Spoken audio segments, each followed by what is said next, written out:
What is going on, all you good looking people? Welcome to the brand new Jonathan Dearman Show, where we come out with a new video every week talking about controversial topics, current events, and where I do the best I possibly can to bring you unbiased information and facts. So if you're new around here, make sure you hit that subscribe button. That way you don't miss out on a single video. Also, make sure you stick around to the end of this video to hear the interesting fact of the week, which surprisingly, most people don't know. Now today, I feel a need to talk about all the drama going on in regards to Vice President Mike Pence not standing as the unified Korean athletes entered the arena at the opening Olympics ceremony last week. Now, first of all, I want to let you know that I promise not all my videos are going to be about people not standing at sporting events. And I say that because, as you probably know, my last video was about kneeling during the national anthem, which if you haven't already seen it yet, make sure you check it out so you really have a full picture of what's going on and my perspective on it. So currently, there's this whole controversy going on, partly because Mike Pence didn't stand as the unified Korean athletes entered the arena at the Olympics ceremony. And on top of that, North Korean dictator Kim Jong-Un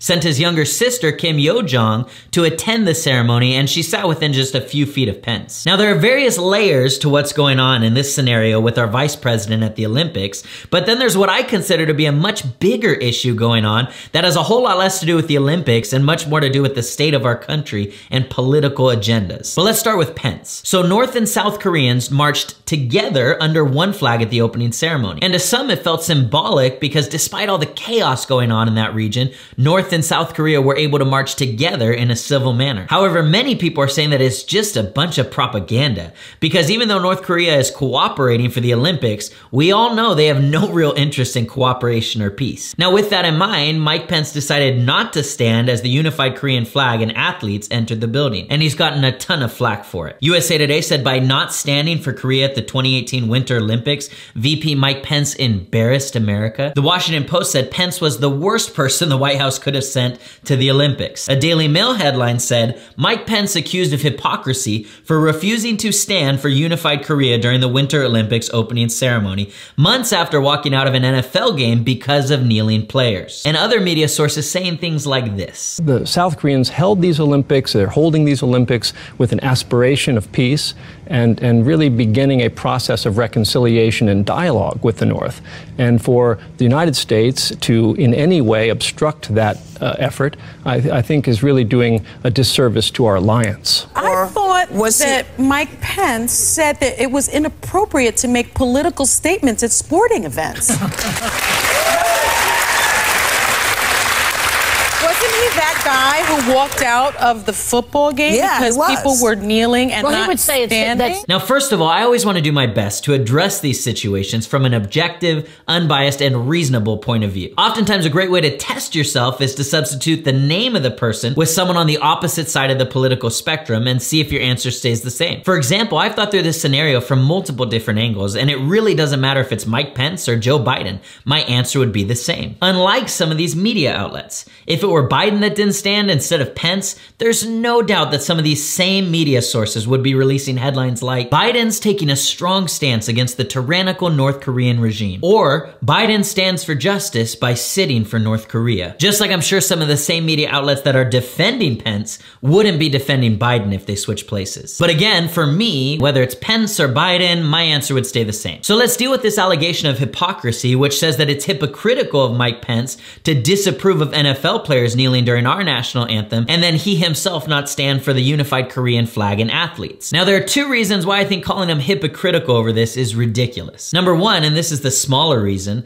I do think that it's a respectful and honoring gesture to stand during other countries' national anthems to show your support. However, if you're not a citizen of those countries, I don't think you have a moral responsibility or duty to stand for them. Number two, and this is a much bigger reason, unlike the United States, North Korea is a terrible, terrible country. Around 12 million North Koreans are starving while the government is spending billions to build a nuclear arsenal. 125,000 are held in concentration camps and tortured. Homes only receive a few hours of electricity a day, if they receive any at all. Their citizens are literally prisoners in their own country since they aren't allowed to leave. North Korean dictator Kim Jong-Un had his uncle, half-brother, and many others killed to stay in power. They imprisoned and tortured an American man named Otto Warmbier so much that he fell into a coma and died at the age age of 22. All of this while Kim Jong-Un is living a luxurious and prosperous life with a net worth of about $5 billion. So demonizing Pence, or anyone else for that matter, for not standing in support of North Korea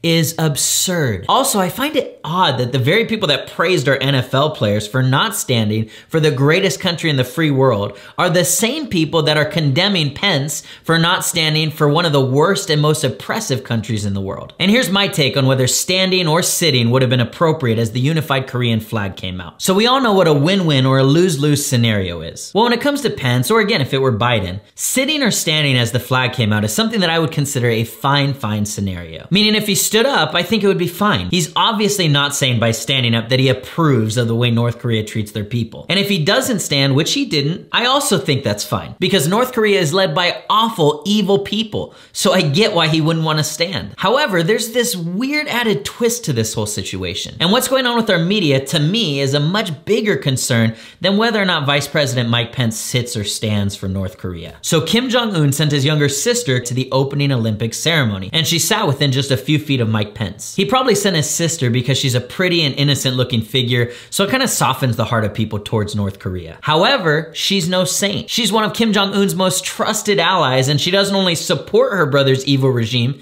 she partners with him in it. And because of that, Pence didn't acknowledge her or shake her hand. And he later said, "I didn't avoid the dictator's sister, but I did ignore her." And this is where it gets weird. Some media sources are attempting to make Kim Yo-Jong and the North Korean regime look sophisticated and reasonable. The New York Times says Kim Jong-un's sister turns on the charm, taking Pence's spotlight. CNN said if diplomatic dance were an event at the Winter Olympics, Kim Jong-un's younger sister would be favored to win gold. And listen to this one. Reuters said a prim young woman with a high forehead and hair half swept back quietly gazes at the throngs of people pushing for a glimpse of her. A faint smile on her lips and eyelids low as 4 bodyguards jostle around her. In her first appearance on the global stage, Kim Yo-Jong, the sister of North Korean leader Kim Jong-un, had her every move closely scrutinized. Crowds applauded as she stood for the South Korean anthem during the opening ceremony for the start of the Winter Olympic Games, while her big smiles and relaxed manner left a largely positive impression on the South Korean public. Shh, wait. That was beautiful. I felt that. First of all, this article deceives the reader into thinking that the crowd was applauding for her when they were actually clapping for their own national anthem, and she was just one of many people that happened to be standing as they were clapping. It also tricks the reader into thinking that South Koreans are warming up to her when many sources report and confirm they are not. And this is where I get a little frustrated. What the left is trying to do here is make her look like a kind, relatable, and elegant person in order to make Pence look disrespectful for not acknowledging her or honoring her country. You can see so clearly that in this situation, a decent amount of the political left is putting their agenda over what's right. Now, don't get me wrong, I've seen the political right do this as well, and it also frustrates me when they do it. So you can be sure I'll call them out on it too. See, we should always be more focused on what's right than what we want. But what the left has done with this story is just strange. They're making a top leader of possibly the worst country in the world look good to make a top leader of the best country in the world look bad. For the record though, thankfully not all the left is doing this. Willie Geist, who I believe is a Democrat, said on Twitter, "I can report South Koreans here in Pyeongchang are not as enthralled with Kim Yo-Jong and the North Korean cheerleaders as it seems some media are back home. There's something about North Korea killing, starving, and imprisoning its people while threatening South Korea with nuclear annihilation." And Jake Tapper, who clearly leans left, wasn't happy with the way Democrats were puffing up North Korea either, so he tweeted, "If you hate US leaders more than you hate the Kim Jong-un regime, you really need to read up on North Korea." So I truly applaud the people on the left that are standing up and saying something that basically shouldn't even have to be said, which is that there is no justification to making North Korea or their twisted leaders look good or humane. And so my takeaway from this whole situation is this. Again, whether it were Pence or anyone else, I understand both the decision to sit during the entrance of the unified Korean flag and to not acknowledge Kim Jong-un's younger sister. Also, it's really unsettling to me how many media sources forces are willing to stoop as low as to lift up North Korea to advance their own agendas. Now, of course, this is all just my opinion, and I'm always open to have my mind changed. So let me know what you think in the comments. Do you agree with me? Do you disagree with me? Do you think I have the correct perspective, or do you think I'm missing something? And as always, I'm gonna be responding to all the comments that come in for as long as I possibly can. So have at it. But before we end, I wanna give you the interesting fact of the week. And since we're talking about honoring countries and national anthems and etc., I'm feeling pretty patriotic here. So I thought it would be fitting to go over the correct way to salute, which is not like this. Now, for the record, I've never been in the military. However, that doesn't mean I don't know a bad salute when I see one. Just like I don't have to be a gun expert to know that this is not how you shoot a gun. It scares me every time. But like I said, I'm no expert, so I'm not gonna go into all the details, but I will give you the basic part, which is this. You don't salute by putting your hand on your forehead like this, but you take the tip of your middle finger and touch the edge of your eyebrow like this, and salute like that. So again, not like this, but like this.